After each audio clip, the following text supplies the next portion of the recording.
Hello and welcome back to Premier Injuries. Today we are doing the grand reveal of our teams going into this round of 16. This is concentrating on our fan teams. I will be putting on Twitter my Fantasy Euro as well, so if you want to know what I'm going to be doing with that, and my tactics will be very, very different for Fantasy Euro as for fan team. And this is all about tactics, this video actually. We don't know each other's teams yet. We haven't seen them like the actual grand reveal that we did before the start of the tournament. This is all kind of a fresh stuff, which is really, really fun. And I get so excited for these videos because Ben and I have a very different style of playing FPL, but they both get good results. Anyway, before we get into the video though, to get you good results through this Euros and into next season as well, make sure to hit that subscribe button because we've got so much good content coming out from Ben and I. We've got some amazing interviews coming up like we've had already this week with Paul McKenna, with Dr. Raza, and we've got a really fun one coming up as well, but I won't let you know who that is yet. But I think people will be very surprised and excited to see who it is. But it's all free. It's all with that subscribe button. Like the video as well, comment, get involved, tell us your thoughts on our teams and get involved with the community here because we are here for you. But yes, Ben, how excited are you for this round of 16 fixtures, or have you enjoyed this couple of days off where you and I can kind of concentrate on a few other things that needed sorting? I have enjoyed a little bit of downtime. You know, those group stage games coming thick and fast. The difference between the Premier League and European Championships, of course, this isn't something that I'm ingrained in and day out. There's issues with regards to translation and spellings and trying to follow foreign media and verify sources. So, you know, although there isn't as many games, it's still quite time consuming trying to ensure that the injury table is accurate and team news is as close, you know, to spot on as we can get it. So it's been difficult in that regard, and I have enjoyed a couple of days worth of downtime, allowing us just to reflect, see what happened during that group phase, maybe just, you know, remember things which happened early on. I think there are instances and moments within that group phase that I've overlooked or forgotten about, or maybe you just get caught up on a little bit of a wave of enthusiasm or with the media, you know, directive, or just, you know, how people are generally feeling on social media. And that's maybe reflected against my team today. So, you know, and I'll offer a little bit, you know, more in-depth analysis and explanation on why I've picked certain players and why I've maybe not picked or opposed certain teams. Well, let's get into it then. We'll flash this. We will flash the teams up on screen so that you can follow along and maybe compare your teams with ours. Should we start with me, Ben, or do you want to go first, kind of revealing the floor is all yours, Mr. Mack. All right, so we'll start off with my back line. Interestingly enough, I felt like the midfield and attacking options that I wanted to go for meant that I wanted to play a back four, which was very interesting to me as I kind of moved along with data and everything, because going into the tournament I was initially a bit, I don't know, worried about the number of clean sheets that there would be, but some of these defences and some of the way that these teams have played have kind of said to me that they will go out there and do a job. And I don't think we need to go too much into it, but Donnarumma between the sticks, Italy have been fantastic. The only kind of bad side in terms of fan team is that he's not going to get very many save points, but it saves me a little bit of worry. He's not the most expensive goalkeeper as well, which is interesting to me. I think Italy probably have one of the highest chances to keep clean sheets against so many teams. The draw will get tougher for them as they move through the group stage. Go through round of 16, quarter to semis, but looking at the way that they're just so regimented, defensively organised, the fact that they've been on 10 clean sheets in a row, you know, you can expect that to continue. And that kind of argument rolls over to Spinazzola as well. So he's got that clean sheet potential, but also he's basically playing as an auxiliary left winger. playing brilliantly, so attacking, so far forward up the pitch. So again, he's taking shots as well. He's getting those added bonus points in terms of shots. He's also having that ability to assist or even score goals. He's a fantastic own there. Then I looked at Dumfries. Again, talking in yesterday's video, he has the highest XG and XGI of any defender in the tournament so far, and some of his attacking data is comparable to midfielders and attackers. So he's almost like a Trent Alexander-Arnold or a Robertson in terms of fantasy Premier League. I do have worries about the Netherlands clean sheeting against the Czechs or anybody for that matter. But then, as we explored yesterday as well with that data, the Netherlands side after that Ukraine game actually did really well in terms of allowing very low quality shots against them. So there is that possibility there. But Dumfries is almost like a midfielder or an attacker at times. And so I think that ability there kind of outweighs any negatives that you might have about the Netherlands clean sheeting. Then I've gone with Benjamin Pavard. We discussed yesterday again how I don't suspect Switzerland will cause France too many problems attacking wise.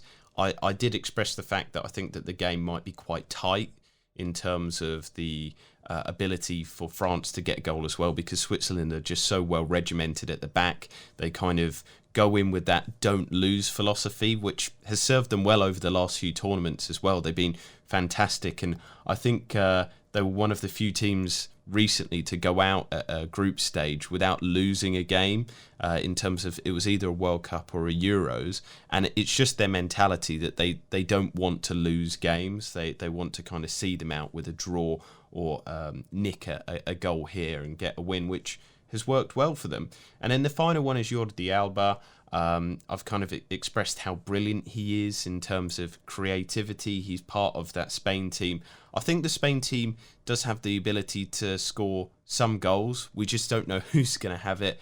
But Jordi Alba is one of the chief creators in the side. He's going to get the assists. And I think the clean sheets are so possible as well for this Croatia game. I don't think Croatia are going to pose them too much problems. Spain are going to dominate the midfield and have the possession.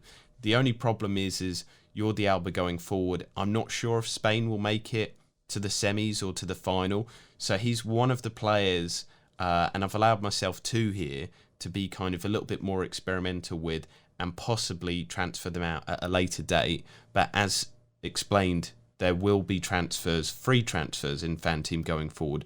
3 in this round, 3 in the next round. And then there's none going between the final and the semi-final. So make sure to have your teams really well set up in that semi-final. And that I'm kind of doing that already. So yeah, Ben, what are your thoughts and feelings on my backline before we get to yours? Right. I mean, heads up, I've got 4 teams currently in the Fan Team format. So the team that I've went with today is the team which is positioned highest of that quartet. Same as mine, yeah.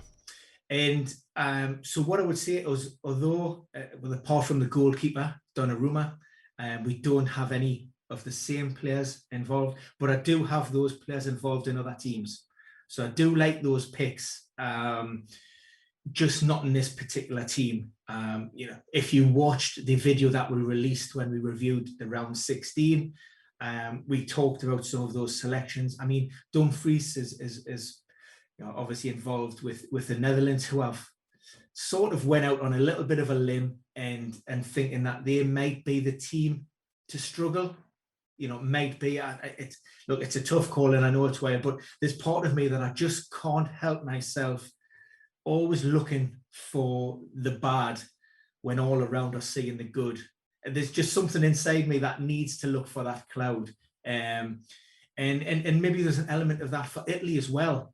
And I'm looking at those teams, and like I say, I've got them. So I just want to stress that I've got those players and other, but it's more of a punty lineup for me. And I just think Italy have been great, right? They've probably been maybe the standout team of the tournament so far.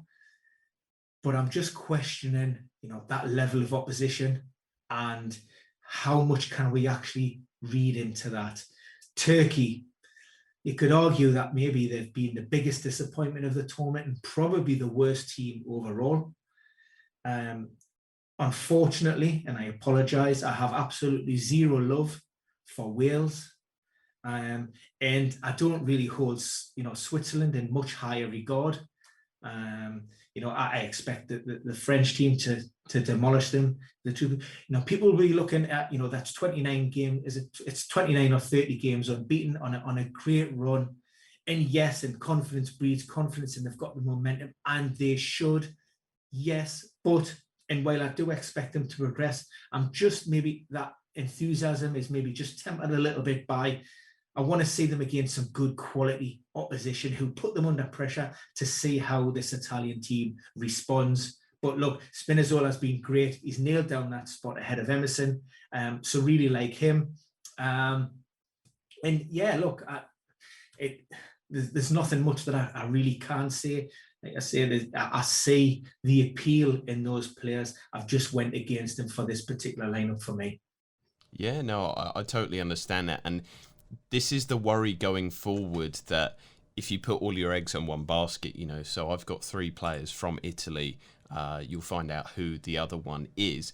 But if they don't perform well in this game against Austria, or if going forward they struggle against another team, you don't have a wild card in fan team after this point. And with the limited transfers, you are really limited in kind of shuffling your team, making too many choices. So it is brave to kind of treble up and go all in certain teams. But for me, this is the way that you have to do. You kind of have to make these brave choices, go with certain teams. Otherwise, you're going to be left behind when you get to the next round and the next round. If you spread your risk and have one from every team, something like that, then half of those teams are going to be removed going into the next round, and potentially you've got 4 or 5 transfers that you have to do with the only 3 limited ones. So yeah, I totally get what you mean there, Ben. Let's have a look at your team though, going forward with your defensive back line. Explain us your thoughts and feelings.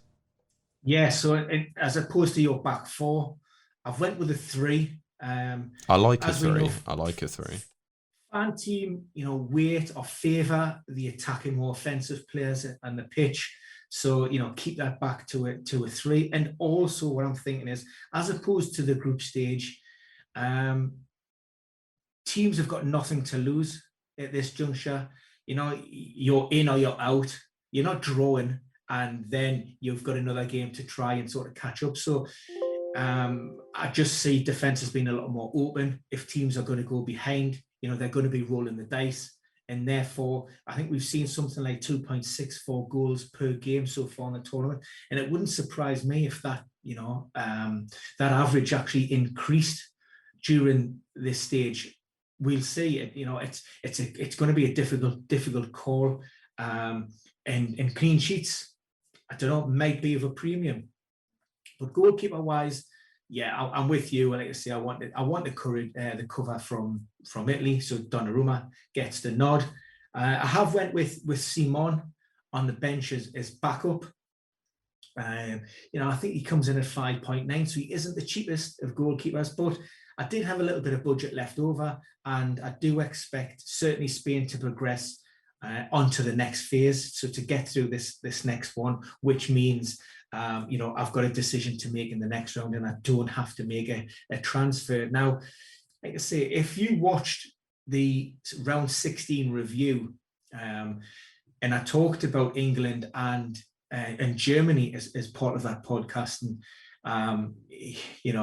I obviously tipped the Germans to go through. So it may come as a little bit of a surprise to see John Stones in that team, considering I think England will go out. But this is a game that I can't really see being quite close, really tight. This one could go extra time. It could even go to penalties, in my opinion. It wouldn't surprise me if it was nils each. The truth be known, I've had John Stones for the first 3 games, so he's rewarded me well. And I must admit, I'd struggle to get rid of him just because I see the way Gareth Southgate is setting up this team. I don't think he's going to change his philosophy throughout the tournament. It's going to be built on this solid foundation of keeping things tight at the back and hoping that some of that offensive flair can shine through on occasions, or will nick a goal from a set piece. And I don't, like I say, I don't see Gareth Southgate necessarily, releasing the shackles, unless England are trailing goals behind, as you approach, the final whistle. So that's why I've went for Stones and Goossens. And I'm hoping we get a Goossens from the Portugal game, and not a German defence that maybe lined up against Hungary. I'm going to pause there. I did get that right, didn't I? It was Hungary, wasn't it? I just had a little bit of a brain fart there, right ahead of that. And finally, we mentioned Laporte. It's a toss-up between Alba and Laporte, but at 0.5 cheaper, Laporte, and he also offers that threat from set pieces. I just thought he was worth that punt. I do like Spain, certainly in this round. I think they will progress. I think there's a very solid chance that they'll keep a clean sheet. And then we'll see from that point. But, if Spain will steadily play themselves in, if we can get anything like the performance from match day 3, then, they could be, in serious contention as well. It's just got to, when the likes of your Maratas and your Mourinhos aren't quite firing, then maybe the emphasis is on the players like Laporte from their set pieces to come up and grab a goal. And that's what I'm hoping with his selection. And on the bench, Meunier for Belgium, great backup. And I've got Vass from Denmark. Again, I think Denmark will be very happy with the draw against Wales, and I do expect them to edge that. And of course, we know all about Belgium, and while it may not be the cakewalk that everybody expects, I think they should just edge it against Portugal. I'm not confident enough to put Meunier in that team against a Cristiano Ronaldo, given the form that he's in. So that's why they're occupying a place on the bench. Yeah, really interesting to see your differing ideas as well. Just a couple of things that I wanted to talk to you about. Am I correct as well saying that the points only go for the 90 minutes? So if it was to go for extra time, you've almost been really shrewd and clever with Goossens and Stones that they might get that clean sheet, and then if there was a goal scored in the 91st minute in extra time, once the whistle's gone and they play the 2 extra halves, that doesn't cancel your clean sheet out. Am I correct there? Yeah, absolutely nailed that, Jason. I'm hoping for clean sheets for both the English and the German team within normal time. Anything that happens beyond that is of absolutely no interest to me, other than being an England supporter. Yeah, and hoping that they progress. So look, if it can go to nils each during normal time, then winner chicken dinner. Yeah, I mean, it's quite a high possibility as well. The other point that I wanted to ask you about was you said that you've kind of spent all your money. I've kept 2.4 million in the bank, again showing our differing kind of tactics and ideology. Now, I've done this because I was thinking, right, I could spend money on my bench, but then if, say, I don't know, Lukaku or Immobile or somebody doesn't go through and I need to change it up, so maybe make a Lukaku into a midfielder, then I don't have the funds or the money to maybe buy a more expensive player because I've spent all my money on my bench. Whereas now I've kind of got a spare 2.4 million. It's not a lot, but then I could bump up a Depay to maybe somebody else that's a little bit more expensive, like a Kevin De Bruyne. And I don't know if that's kind of money wasted, but I just feel like that's protecting myself tactically going forward. What do you think about that idea, Ben? Almost kind of buying into our injury data ideology that somebody might get injured and you might have to put money in to bump somebody up. Yeah, look, I like that. I think there's definitely a rationale there. There's a strong reason as to why you should do that. But I also feel that there are enough players who are worth interest, consideration, who aren't up that upper, premium levels as well. For me, there's a couple of ties in this round 16 which are finely balanced. Sweden, being one of those. And, you know, those like player price points, I think there's a possibility of you getting, you know, some returns at least at very, very good prices. The Ukraine, I think there's one or two players within that team which are very affordable, and you don't necessarily, for me, have to sort of go steaming into those high-end top, you know, premium teams, because if you look at maybe all of these games in theory could be quite tight. It's a knockout phase. You know, you get beat, you go home. So there's, you know, it's a flip side to, if somebody gets an early goal, then that opens a game up and the floodgates. But the longer these games go on, 45 minutes, 60 minutes, then you may find that, you know, it's getting really tight, and those premium assets are losing, you know, their value. I think, you know, again, we'll touch upon it later on in the podcast, but I think there are definitely a few players involved in this round 16 of games which will allow you to, you know, utilize your money elsewhere, or, you know, alternatively, you know, you can still pick up the odd bargain despite, you know, even having all of that data from the first 3 group games. Let's move it on to the midfield then, and we'll talk about tactics and things like that. Again, you know, we keep kind of jumping back and forth, but this is kind of just explaining how both of our ideologies are. In my midfield, I've got the double up of the Netherlands, Wijnaldum and Depay, and then Paul Pogba himself. So Wijnaldum, top goal scorer for the nation. He's done a fantastic job in these Euros. Tipped him before to do a good job, and he has done it. He's just been brilliant. He's been in the right places, and at times he's almost been more attacking, more forward than Depay. Depay has been creator and shooter. He has the second top or joint top shot in total, so that kind of goes with the Fanti mentality of you get points for just taking shots, which is brilliant, you know. So he's plucking away. They might not be brilliant shots. They don't have to be testing the keeper too much, but he will accrue them just from doing that. And in Pogba, for me, the French team, I believe, is going to go deep into the tournament. I've kind of gone a little bit with what you said yesterday, Ben, and run with it in terms of they do have the ability to score goals, to turn teams over if they turn up. So if France do turn up, Pogba is at the heart of basically everything that they do well. In terms of his XG, he hasn't impressed too much, but that's not his role in the team. He's a creator, and in terms of it, he has 4 chances created, 2 big chances created, 1.11 XA, which isn't, you know, the top kind of creator, but to be the creator, the chief creator in that France team is a fantastic place to be. You've got Mbappe, Benzema, Griezmann, whoever comes off the bench to kind of complement that attack.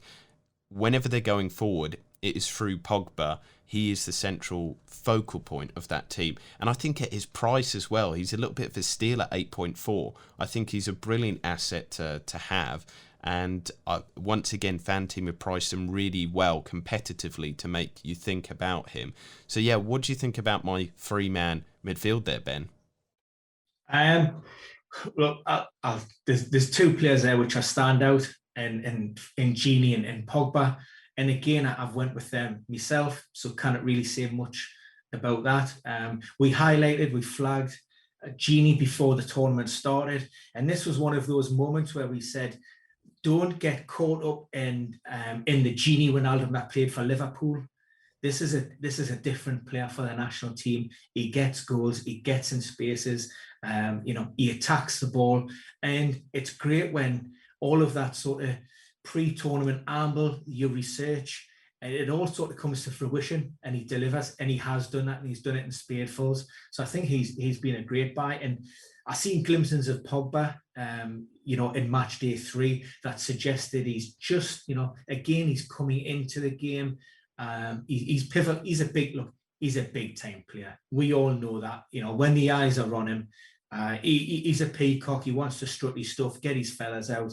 And while I'm not a huge fan of his in the Premier League, I think for the French team and under Deschamps, it's completely different. So I really like those 2 picks. And with regards to Depay, I mean, the only reason I've went against Depay from the start of the tournament was just because sheer numbers. his ownership. I think in Euro at one point, his ownership was around about 75%. And that just is not me. That just goes against everything that I really believe in and that I enjoy about the game. I would rather miss out on the points and lose track, in mini leagues and overall rank, and have somebody else and take a punt. So yeah, I see the appeal with Depay, and De Boer come out and say his contract settled. We might see a more focused Depay, and if that is the case, then potentially, you've got a high ceiling on him. And also in the back of your mind as well, I also think that I mentioned it with Italy in terms of, have they really faced anybody this tournament? Have the Netherlands? You could argue that, maybe the Ukraine pushed them all away and they did look a little bit fragile. And I expect the Czech Republic to give them a good game as well. I think that's a lot harder than a lot of people seem to think. And I think the Dutch will need to be on their mettle to push through. So, that's why I've decided to oppose Depay, just for my own personal reasons. I love the personal reasons, though. It's always fascinating. So let's move on to your midfield then, and you've gone with a wham midfield, haven't you? You've gone full out. Yeah, I went 3-5-2, and that was born really. I might have went a 3-4-3, but for the moment, I'll stick with a 5. We've touched upon Gini and Pogba. Forsberg was a player that I identified at the beginning of the tournament, and again, we spoke about how if you do your due diligence, you do research, and then it comes to fruition, it's almost like, it's even better than you could imagine, and he's done that in spadefuls. Forsberg was one of those players that the manager come out and he said, I'll put him on free kicks, I'll put him on corner kicks, I'll put him on penalties. If there's a ball let to be struck, Forsberg is going to be handed that. And, he's popped up with some really, really important goals. And in his price point, look, I think it's a hard game against Ukraine, but I have the Swedes just to edge it. And again, he's a bit of an enabler in terms of allowing me to spend budget elsewhere. Insigne for Italy, I've had him in since the beginning, looked really bright. He's probably, one of those 3 Italian players that most people will be targeting. Certainly, in that top 4, I don't really see anybody else in that Italian team that you really want to be going towards an Insigne. He has got a fairly high ownership. I think it's around about a third, maybe 30, 33, 34% at the time of recording.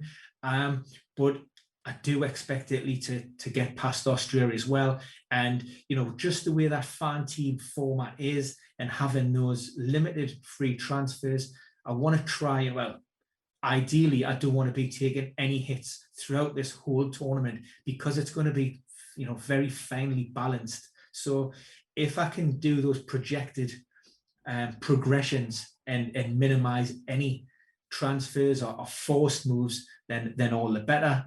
And then I went to Spain. Again, I expect the Spanish team to ease past Croatia. You identified it in the round 16 review. The Croatians love to win that midfield battle with the likes of Modric and they like to control the games. They're not going to get that against Spain because that's inherently where Spain will dominate games in Sarabia, if I've pronounced that right. I rolled the tongue, so I've tried my best. He is of the team, those Spanish players that I see possibly starting. He's the one I've identified as maybe having the highest, the greatest chance of points returning. He is topping that Spanish midfield. And if I want some attacking, returns from the Spanish, I'm not looking at that front line. I'm not looking at a Moreno or a Morata. So Sarabia is the player that I opted for. And looking at his data as well, Sarabia has been brilliant when he's played. So looking at him, he's got 4 chances created, 3 big chances. The only worry to you, Ben, is the fact that he only played limited minutes in the first and second game. But do you think that that performance in the last game almost cements him in the team? That's the gamble that I'm willing to take. Obviously, the Spanish made 4 changes in match day 3. We saw the return of Busquets and Sarabia getting that start as well. And I think, regardless of maybe the opposition in that last game, they still had to go out and do a job. And therefore, for me, that starting 11 deserves to carry that again, that momentum, that confidence into that round 16. And if the Spanish win, like I think they will, then I can see, that team sort of sticking together in moving forward with that start 11, obviously dependent upon injuries and or suspensions. And I like the Insigne pick as well. He's somebody that I chatted at length about. I really like that he takes a lot of shots. Sometimes they're speculative, but at Napoli as well this season, he's been a really competent finisher, high XG, high goal involvement. And that Italian team, what I like about the whole team is they're shooting often, and this just racks up the points for you. They don't have to be on target. They don't have to be too accurate. It's just they're taking them. And as long as they test the goalkeeper a little bit, then you're getting fan team points. So I think it's a great shout there. One question, though, with the setup of the team, before we get to the forward line, there's almost like a player. It's so different to my thinking. There's almost a player from every team here. Do you worry that as it progresses, you're going to lose quite a few players that get knocked out and everything? Or do you think that the 6 transfers that you have between now and the final will be enough to cover you, basically? That's what I'm hoping. I mean, it might be a little bit short-sighted in terms of, I'm focusing on teams who I think will progress out of round 16, first and foremost. Although the coin toss would be the Stones and the Goosens, and maybe the Swedish and the Ukraine. I think that's maybe it could be a coin toss game. But look, as long as I can keep players fit, then I think those free transfers will be enough to being able to allow me to rotate and start with 11 players.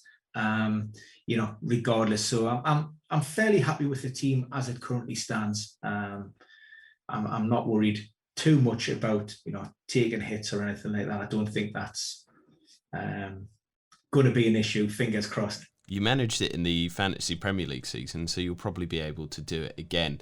Let's move to my forward line, and I haven't really mentioned my bench because, like I said, I've not spent much on it, but just if people are interested, I've got Olsen as a cover goalkeeper and I've got Millet as a cover defender, and the other 2 are just kind of 4.0 bench fodders that they probably won't have any sort of involvement at all. But looking at my forward line then, I've got Romelu Lukaku.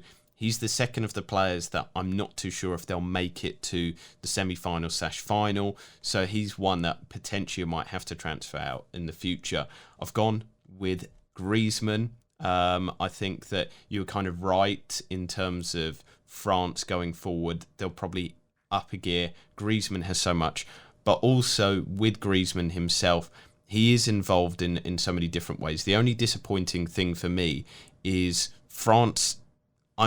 Maybe Benzema is the penalty taker now, but it's kind of switched between him, Giroud, Griezmann in the warm-up stages as well. I'm hoping, fingers crossed, that Griezmann might get a chance there. He is on some of the dead ball situations, but he is such a focal point. I might consider a Benzema though, and even with the extra funds that I got, I could go up to an Mbappe as well. So it's kind of a French forward placeholder there at the moment. And then the third one, and he is my captain as well, is Ciro Immobile. I've just been so impressed with him. Kind of pre-tournament, you and I both had reservations. Can he continue club form for Italy? Well, Mancini seems to be the manager for him because he has found that. But he is taking so many shots each game that he's kind of plucking and getting those points again, talking about the fan team model. There was that game, I can't remember who it was, but he took so many shots, and then eventually he did score right at the end. And I was so pleased, for my own. I think it was the Switzerland. Was that the Switzerland game? It was possibly the Switzerland game. You're right there. And he scored right at the end from his lowest XG opportunity chance, might I add. He had some much better ones, but he'd racked up loads of points anyway just from shooting loads in the game. So I really like him as a shout. I really fancy Italy in that game against Austria. I think that they're going to have too much for them. And so that's why my captaincy is on him. So what do you think about the forward line? And what do you think about my captaincy choice as well? Very strong, first and foremost. I really like it. Players that I've got again across other teams as well. If you're not considering any of these players, then really you need to question why and what your motives are for playing the full game, because these players, particularly Lukaku and Immobile, have been at the forefront of their attacks for their representative countries since match day one. The Italian Immobile captain, not a huge surprise. I mean, a lot of people would go towards Lukaku, but for me, I think it's a wise decision just because it's Portugal and it's such a tough game. With Griezmann, and I do expect the French to steamroller the Swiss. I think I mentioned 3-0 possibly in the last podcast that we've done. But, Griezmann hasn't exactly found his form. He's not, you've got so many other attacking options in that French team. There's no guarantees with Griezmann. I think Benzema, coming off the back of his last performance, he'll have that confidence. He'll be the one that's going to be at the forefront. I actually went for Griezmann since match day one, and a lot of my other teams, I chose him over Mbappe. I never really gave Benzema any serious consideration from day one. It was always Benzema or Griezmann. And you're right, pre-tournament, Griezmann actually come out and he said, Deschamps has had a word and he suggested that I am the penalty taker. So against, the other night against Portugal, I was massively disappointed when Benzema stepped up and took that spot kick. I was gutted because I was not expecting that. So that would be me. The only concern is, like I say, if it's fine margins and it's coming down to penalties, is it going to be Benzema again on spot kicks? But look, I do like it. So therefore, by default, I think Immobile is the obvious choice, really, of those three players for captain. Do you think maybe in that game though that Griezmann wanted Benzema to take that penalty just to kind of break the duck and going forward? I mean, we don't have any other. We're not privy to any other information from like the camp or something, but Griezmann's outward statement would make me assume that he is on penalties, and maybe this was just it's almost kind of like the Arsenal situation a few seasons ago where I think Alexis gave or somebody gave Giroud a penalty because he'd been on such a goal drought to almost break. It was Aubameyang with Lacazette. He gave the penalty. He could have had a hat-trick. A load of people in the FPL community were really pissed off because they'd had Aubameyang as their captain, and he gave the penalty to Lacazette as a confidence boost. Is that a possibility? It is. France had obviously already qualified, but the permutations around the group and who they could potentially play could have had massive ramifications for that round 16 game. And at the highest level, then there's no room for sentiment. I think if I'm not right and if I'm not mistaken, I'm sure Benzema actually missed these three previous spot kicks. So for him to be handed, those spot kick duties again come as a bit of a surprise. And I now see him being on penalties. If the truth be known, like I say, it was a big game. Against opposition that could easily have run away with the game. With Ronaldo, they could have switched that. So it was an important penalty to take. Let's not sugarcoat that. And so I'm expecting Benzema to remain on spot kicks. And Yeah, like I say, I don't think Deschamps would have been very happy if, they had decided that Griezmann was the penalty taker, and then all of a sudden, just to try and make Benzema feel a little bit better. What we're talking about high-end, elite-level professionals who are so focused on their own game, and they will want it. Benzema will want to look back on his international record, and he will want to, he will be judged in black and white. How many goals you scored in how many games. The same with Griezmann, and so on and so forth. So for me, I think it was a decision that was taken off the pitch at another time. And for that reason, I think Benzema is the spot kick taker for France. So let's kind of concentrate then on your front line just to finish off with. Yeah, tell us your thoughts, feelings, and also who is going to be your captaincy pick. Lukaku, he's been there since match day one.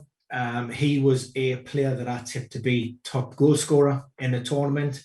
And so, look, there's nothing really more we need to discuss. I think he's exactly where I expect him to be. Maybe disappointed that he's only, in fact, got 3 goals to his name.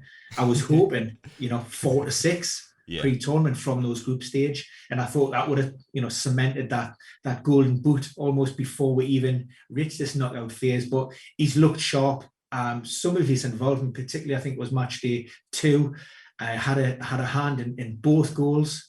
Looked great, but wasn't reflected in any fantasy points. I think he got man of the match, the FIFA man of the match award, and excellent. So he's in great form. So I like that. And jumping on the France bandwagon again, fixture in mind with the Swiss. I've switched allegiance from Griezmann to Benzema. He frees up a little bit more cash. He's a little bit cheaper, but also, like I say, you've got the added bonus of hopefully he remains on spot kicks, and he's got that confidence. And we know he's a goal scorer. We know domestically he's off the back of a great season. I think it's one of his best domestic seasons in a long, long time. And if he can carry that forward, then I think he's a great own at that price point. Yeah, I think he's fantastic. If he keeps those penalties going forward, then this is why I said to you that I'm considering whether to have Griezmann, Mbappe, or him. And Griezmann is so fantastic, but then Benzema was kind of the focal point of a lot of attacks as well. Pogba was passing to him so much, and if he's on the penalties as well, maybe that just tips it. And he's a little bit cheaper as well, so there is a lot to love about Benzema. And you put the captaincy on him as well. You think that they're gonna smash Switzerland. Just one last point before we wrap up the video. I like that you mentioned that Lukaku got no extra points for being man of the match or whatever. I just like that in Fan Team there's no bonus points, all that BS. In Fantasy Premier League, you're kind of looking at the bonus points aggregator. And I like Fernandes, but it was so irritating each week. He'd basically do nothing all game, and then he'd score a penalty, he'd assist one, and those were his only 2 contributions all game, and he'd walk away with 3 bonus points. And I'm so glad that we don't have to deal with kind of double thinking and thinking, oh, well, so-and-so is going to get extra bonus points. Here it is just literally what you do on the pitch, what your actual goal contributions are, rather than some hidden FPL algorithm. I mean, do you prefer that as well, Ben? Absolutely, because there were many head-scratching moments at the end of that Premier League season. And yeah, exactly right. You would watch a game for 89 minutes. The players were just, anonymous. They weren't involved. They would pop up with some kind of crazy deflected goal pass, and then all of a sudden they pop up with 3 bonus points, and it would drive you absolutely crazy. And while, yes, it was frustrating to see Lukaku maybe not rewarded in terms of fantasy returns, overall, do I prefer this format? 100%. Again, it's a lot more clear cut. It's a lot more transparent. You remove that level of subjectivity out of it, and it's just, I think you can enjoy it more. And if you're enjoying it and you're not overthinking and not over analyzing other than what you can really see in black and white, then I'm all for that. Yeah, 100%. And so that comes to the end of the video. That is our two teams there. We've told you our teams. Tell us your teams. Get involved with the comments. If you disagree with any of our picks, if you think that we're so wrong, you might be able to change our minds on a few people there, because we do listen to the comments as well. We had some fantastic ones in the build-up, in the group stages, and a little bit before as well, kind of talking to us about certain fans and teams' perspectives. But I hope that our information has helped you. I wish you the best of luck with your teams, and make sure to subscribe to the channel, because we've got so much good content coming up, not just in terms of Fantasy Euros, but in terms of football in general. Some great analyses coming up with some fantastic guests. But as always, I'm going to hand it over to Mr. Ben to sign us out. Yeah, thanks, Jason. Another fantastic podcast. Really like your team. So good luck in round 16. I hope we both do very well. We both progress and we both finish in the cash, because that's what it's all about, really. Yeah, guys, look, thanks for watching. Thanks for listening. Feel free to bang your comments below. I know you're sure to have one or two disagreements with regards to maybe a few suggestions that I've put in, and maybe you disagree with Jason and some of the stats that he's thrown out there, and that's absolutely fine, because that's what it's all about. But yeah, look, if you like what we're producing, subscribe, keep following, keep in touch, and yeah, we'll see you again very soon.